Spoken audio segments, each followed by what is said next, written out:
English school থেকে সমস্ত মাদ্রাসা 6টা মাদ্রাসা ছিল, আজকে ওনার 3টে ব্রাঞ্চ চলে, 6টা মাদ্রাসা বন্ধ।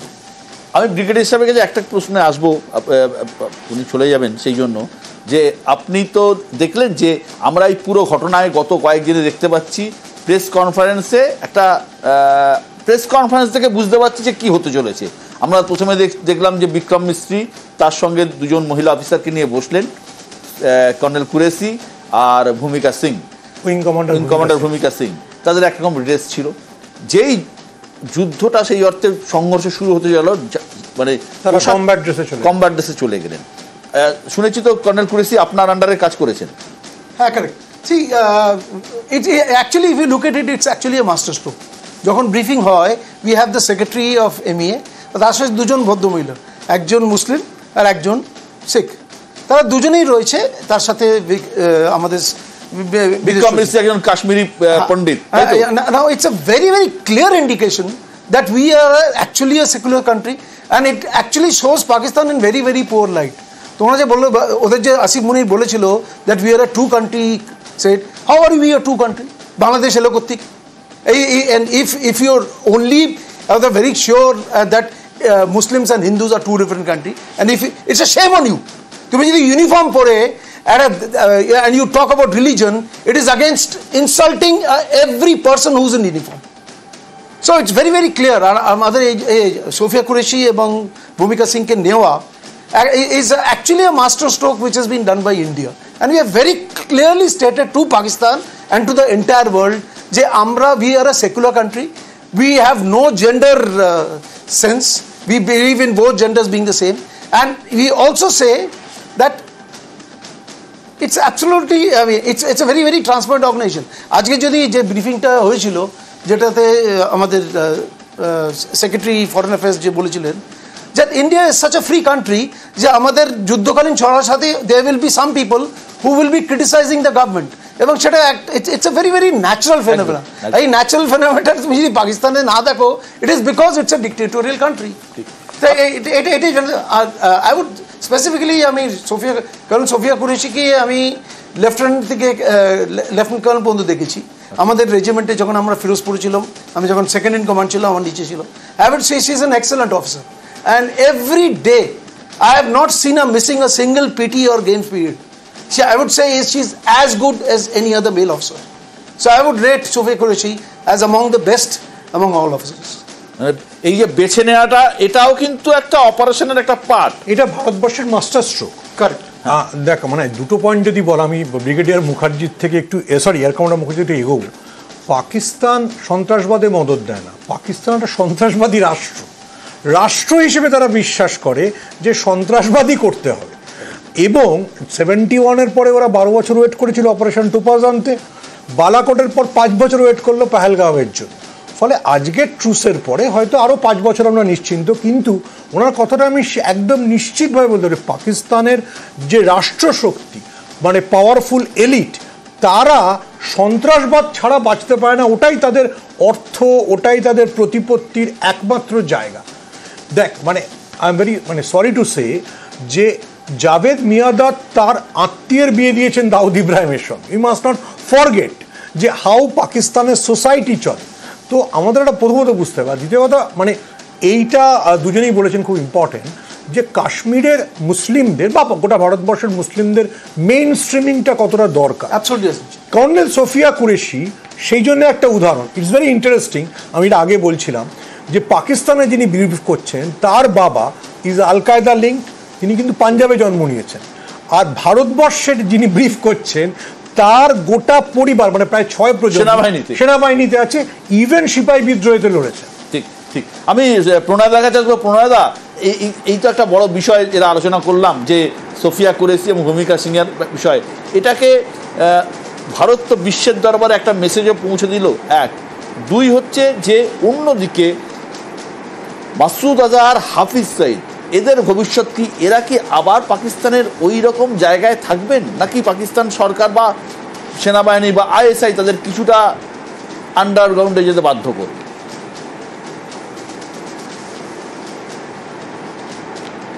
চাপে পড়ে হয়তো কয়েকদিন চুপচাপ থাকবে বা আন্ডারগ্রাউন্ডে যাবে, কিন্তু সমস্যাটা একেবারেই যে চলে যাবে তা নয়। আর হাফিজ সাইদ বা এই ধরনের গোষ্ঠী তারা না থাকলে নতুন কেউ আসতে পারে সেখানটায়।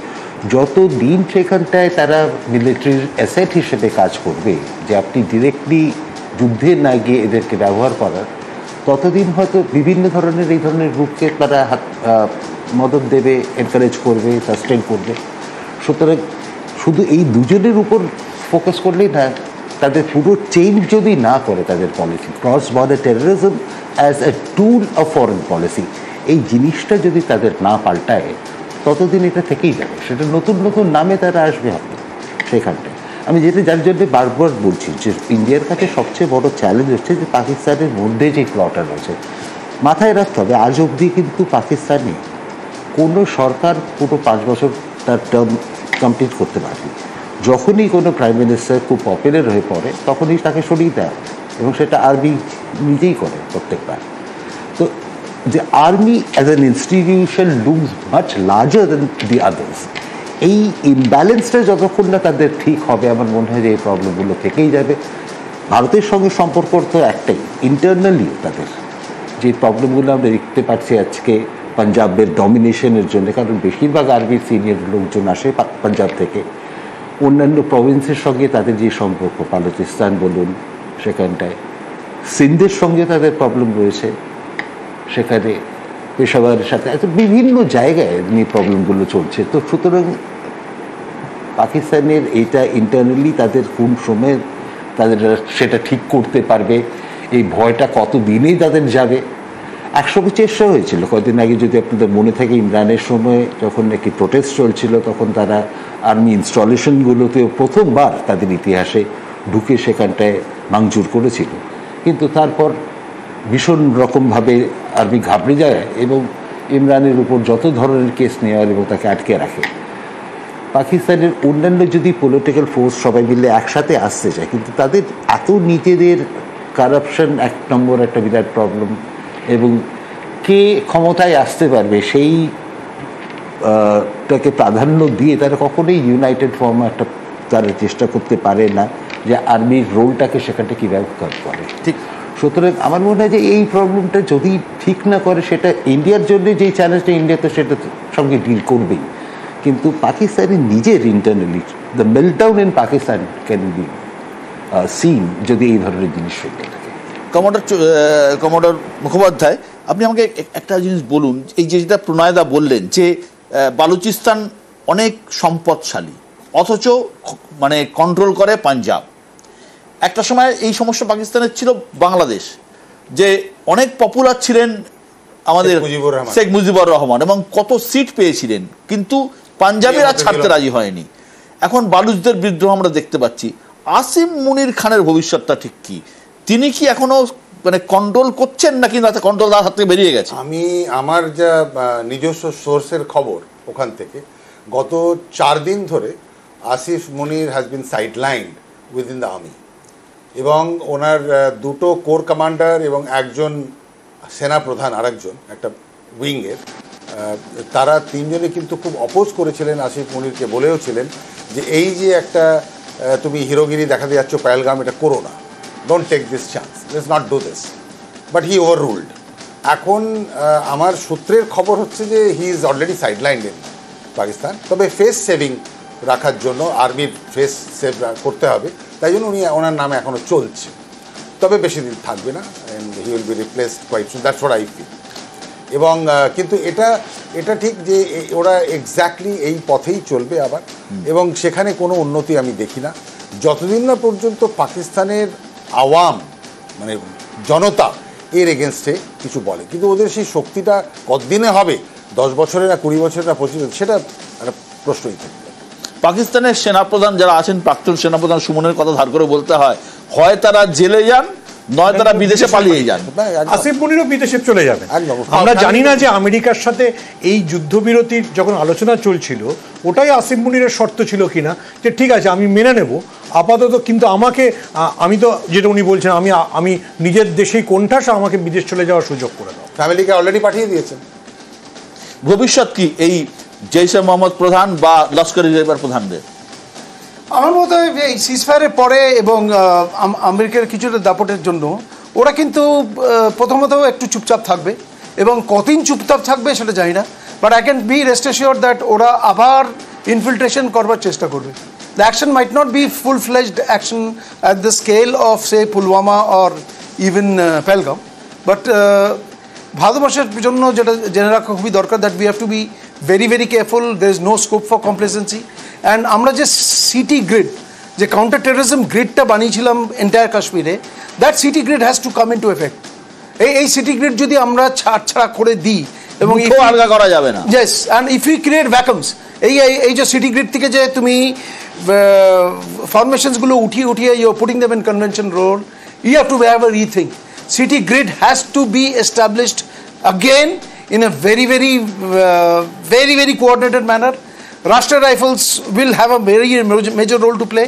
And ekhane jodi dekho, the local JNK police, the DGP of JNK, as well as the CRPF, as well as the unified force jeta, all three have to be playing a major role. And in this you cannot, jeta amader Ekamar sahab bole diyechilen, that we must give exemplary punishment to the intelligence vacuum which has taken place, because of which the incident took place. এই যে intelligence vacuum create হয়েছিল, intelligence failure হয়েছে, this has to be plugged immediately. And be very clear যে LET এবং JEM এই দুটো organization will not go away from the radar. Or Hizbul Mujahid. হ্যাঁ, or for that matter even Hizbul Mujahid. তুমি হয়তো বলতে চাও যে TRF is not an organization, it is homegrown in JNK. It's absolutely wrong. TRF actually LET এর একটা অংশ, has been proved by India repeatedly in international forums. And আমাদের যেটা জেনে রাখা দরকার is they will again send in people by infiltration. We have to be very very careful, and at the same time we should be very very clear that they are likely to come back again. It might, আমরা হয়তো বলতে পারি 5 বছর পরে আবার আসবে, it might be that তার অনেক আগে তারা ছোট ছোট ইনসিডেন্টস নিয়ে আবার ফেরত আসবে। হিন্দিতে একটা কথা আমরা শুনি, আমরা বলি, একটা মহাবরা বলা এটাকে, কি দুধ কা জ্বালা ছাঁচ ভি ফুঁক ফুঁক কে পিতা হয়। মানে হলো গরম দুধ খেলে মুখে অনেক সময় গরম লাগে, ছালা পড়ে যায়। সে যার একবার মুখ জ্বলে গেছে সে কিন্তু দইয়ের ঘোল যখন খায় সেটাও ফু দিয়ে খায় যাতে মুখটা আর না জ্বলে। এইটা কিন্তু অত্যন্ত সত্যি ঘটনা পাকিস্তানের ক্ষেত্রে, এবং ভারতকে দেখতে হবে একটা সিগন্যাল ওরা দিয়েছে। সিগন্যালটা কী ছিল? ওরা যখনই আমাদের অ্যাটাক করেছে, ওরা আমাদের কোনো ডিফেন্স ইনস্টলেশনকে অ্যাটাক করেনি, ওরা অ্যাটাক করেছে আমাদের মন্দিরকে, ওরা ভেঙেছে আমাদের মসজিদ, ওরা ভেঙেছে আমাদের গুরুদ্বারা। তার উদ্দেশ্যটা কি? উদ্দেশ্য একটা ইন্টারনাল ধর্মীয় তৈরি করো, ধর্মীয় সোশ্যাল আনরেস্ট তৈরি, হ্যাঁ আনরেস্ট তৈরি করা। এটা করতেই থাকবে ওরা। এবং আমাদের এখানে এমন লোক আছে, বিকজ আমাদের এত বিবিধতার মধ্যে আমরা we are A unity in diversity, তো সেইখানে কিন্তু আমাদের খুব কশাস থাকতে হবে। এবং আপনার মতো লোকদের, স্পেশালি মিডিয়াদের, চ্যানেলকে, বাকি লোকেদের এবং যারা সমাজ তত্ত্বকে বোঝেন তাদেরকে খুব কেয়ারফুল থাকতে হবে। এবং আমাদের এই যে মুসলিম সম্প্রদায়ের ভাই বোনেরা আছে ওদেরকে আমাদের ক্যারি করতে হবে, মেন স্ট্রিমে আনতে হবে, এবং তারা যাতে কোনো প্ররোচনায় প্ররোচিত হয়ে না যায়, গুজবে কান না দেয়। অর্ধেক জায়গায় আমাদের দেশে আপনি দেখবেন যতগুলো রাইট হচ্ছে আপনি জানেন, everything is falsified because of social media. তো সোশ্যাল মিডিয়াকে যতদিন না, আমি স্বামী বিবেকানন্দের কথা একবার বলতে চাই এখানে, একটা সুস্থ মস্তিষ্ক একটা সুস্থ শরীরে থাকে। কিন্তু আজকে আমাদের যুবপিঢ়ি যারা, কিশোর যারা, তারা কোথায়? তারা ড্রাগসে, তারা সিগারেটে, তারা খৈনিতে, তারা নানা রকমের মাদক নিয়ে তাদের শরীর স্বাস্থ্যটা ভেঙে যাচ্ছে। আমরা স্বামী বিবেকানন্দ সেই পথ থেকে অনেকটা দূরে। তাতে অ্যাডভান্টেজ কার? পাকিস্তানের, আমাদের শত্রুদের, চীনের। তো এইটা একটা বিরাট জিনিস আমাদের মনে রাখতে হবে, সমাজকে সেইভাবে গড়তে হবে, তবে দেশ শক্তিশালী থাকবে। আমরা এই আলোচনায় ফিরছি, একটা ছোট্ট বিরতির পর সঙ্গে থাকুন। News flash.